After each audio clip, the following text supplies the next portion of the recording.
بسم اللہ الرحمن الرحیم۔ السلام علیکم۔ Tariq Javed Khokhar advocate law for you channel کے ساتھ چینل کو سبسکرائب کر لیں، لائک شیئر کومنٹس کریں اور اپنی رائے کا اظہار بھی کریں۔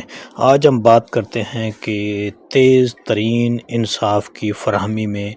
پاکستان کی عدلیہ نے آج پہلا نمبر حاصل کر لیا ہے۔ اسلام آباد ہائی کورٹ نے اس کے چیف جسٹس عامر فاروق صاحب اور میاں گل حسن اورنگزیب پر مشتمل یہ دو رکنی بینچ تھا، جس نے نواز شریف کے دو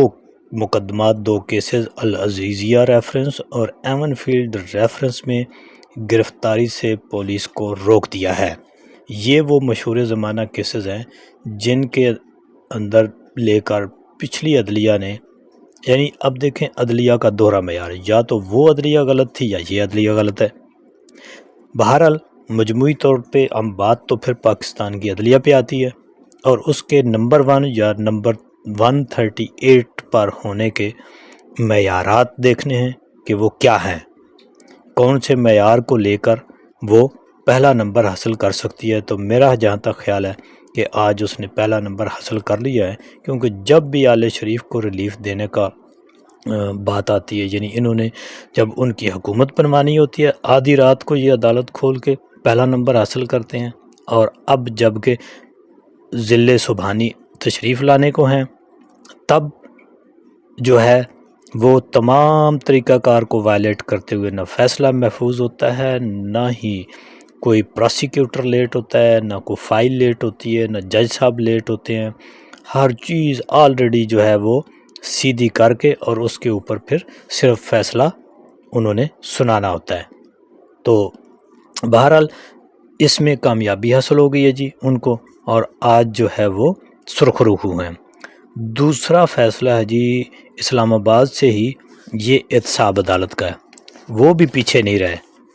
یہ جج ہیں جی بشیر صاحب، احتساب عدالت کے توشہ خانہ کیسز میں یہ نواز شریف صاحب کو ایک جو وارنٹ دائمی گرفتاری کے جاری ہوئے تھے وہ انہوں نے معطل کر دی ہیں، اور انہوں نے کہا ہے کہ جی بالکل پولیس ان کو گرفتار نہ کرے، یہ بہت اچھے بچے ہیں اور یہ خود ہی عدالت میں آ رہے ہیں۔ تو انہوں نے بشیر صاحب جج جو ہیں، حالانکہ ان کی کل سسٹر فوت ہوئی ہے، اور لیکن انہوں نے آئین اور قانون کے مطابق انصاف فراہم کرنا تھا، اور انہوں نے اپنی ڈیوٹی بالکل اتنی 100% کرتے ہیں کہ وہ اتنی قریبی رشتے کی فوتگی پہ بھی جانا انہوں نے مناسب نہیں سمجھا۔ انہوں نے انصاف دینا تھا نواز شریف صاحب کو، کیونکہ وہ بیماری کے بعد دوبارہ بالکل صحت مند ہو کر تشریف لا رہے ہیں۔ جب شریف فیملی کو انہوں نے انصاف دینا ہوتا ہے، ان کو جیلوں سے نکال کے باہر بھیجنا ہوتا ہے، یا باہر سے بلا کے ان کو تخت پہ بٹھانا ہوتا ہے، تو پھر کوئی طریقہ کار نہیں ہے، کوئی جو ہے آئین نہیں ہے، کوئی قانون نہیں۔ آئین اور قانون تو خیر ویسے بھی نہیں ہے، رجیم چینج سے لے کر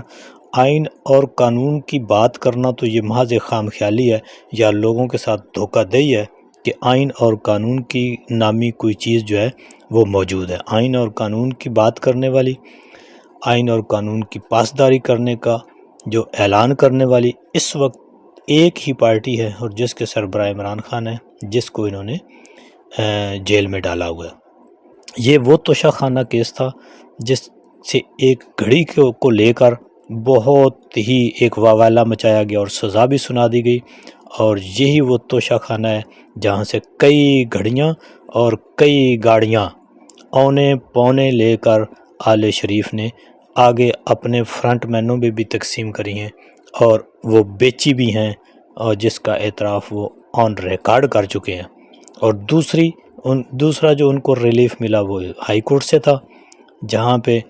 وہ خود کہتے رہے ہیں پہلے کہ ہماری کوئی جائیداد نہیں ہے، نہ ملک کے اندر نہ ملک سے باہر۔ پھر انہوں نے اون کیا کسی حد تک کہ یہ تو ہمارے ہیں، اور ہم نے جناب ان کو بڑا اچھے طریقے سے خریدا ہے، اور پھر اس میں وہ رہائش پذیر بھی رہے، اور آج کل تو ہر روز وہاں سے نمودار ہوتے ہیں، اور باہر ان کے استقبال کرنے والے ایون فیلڈ کے باہر موجود ہوتے ہیں، اور وہ ان کو مختلف القابات سے پکارتے ہیں اور ان کو محظوظ کرتے ہیں، کیونکہ وہ اپنی تعریفیں سن کے بہت ہی خوش ہوتے ہیں، اور جو ان کو تعریفیں پاکستان کی عوام کی ان کے لیے جذبات ہیں وہ ان کو ایان علی اور ان کی ٹیم پہنچاتی رہتی ہے۔ تو اب بات کرتے ہیں، ایک اور ڈیولپمنٹ ہوئی ہے لاہور ہائی کورٹ میں، وہاں بھی جسٹس صداقت علی خان صاحب ہیں، ان کے سامنے کیس تھا شیخ رشید صاحب کی بازیابی کا، تو پولیس کو انہوں نے آخری موقع دیا ہے، اور پولیس نے وہاں پر موقف اختیار کیا ہے کہ police S P D P O investigation operation کوئی بھی پولیس جو ہے وہ شیخ رشید صاحب کی گرفتاری میں ملوث نہیں ہے، لیکن اس کے باوجود پولیس کہتی ہے کہ جی ہم تلاش کرنے کی کوشش کر رہے ہیں اور امید ہے کہ ہم ان کو بازیاب کرا لیں گے۔ عدالت نے ان کو 26 اکتوبر تک کا ٹائم دیا ہے اور سخت برہمی کا بھی اظہار کیا ہے۔ دیکھتے ہیں کہ اب شیخ رشید صاحب کون سی حویلی سے نمودار ہوتے ہیں، کون سی کرسی پہ بیٹھتے ہیں، اور وہ کیا کچھ کہتے ہیں، کیا ابھی تک ان کو سبق یاد نہیں ہوا یا وہ سبق یاد کرنا نہیں چاہ رہا ہے۔ یہ تو جب وہ کسی کرشماتی کرسی پہ بیٹھیں گے اور اس کے آگے کتنے مائک ہوں گے، کون سے مائک ہوں گے، آس پاس کا ماحول کیا ہوگا، کون سی حویلی ہوگی، یہ تو وقت ہی بتائے گا۔ لیکن عدالت نے ان کو آج آخری موقع دیا ہے، دیکھیے پولیس ان کو برآمد کرنے میں کامیاب ہوتی ہے کہ نہیں۔ یہ تھیں جی آج کی 3 اہم عدالتی ڈیولپمنٹس۔ ایک اسلام آباد ہائی کورٹ سے جسٹس عامر فاروق جسٹس میاں گل حسن اورنگزیب پر مشتمل 2 رکنی بینچ نے نواز شریف کو العزیزیہ ریفرنس اور ایون فیلڈ ریفرنس میں ریلیف دیا ہے بہت بڑا، اور پولیس کو گرفتاری سے روک دیا ہے۔ یوں ایک سزا یافتہ مجرم کو بغیر پیش ہوئے اتنا بڑا ریلیف دینے کی یہ پہلی مثال ہے۔ نمبر 2، احتساب عدالت میں اسلام آباد میں توشہ خانہ کیس میں ان کو گرفتاری سے روک دیا گیا پولیس کو، اور تیسرا شیخ رشید صاحب کو بازیاب کرانے کے لیے 26 تاریخ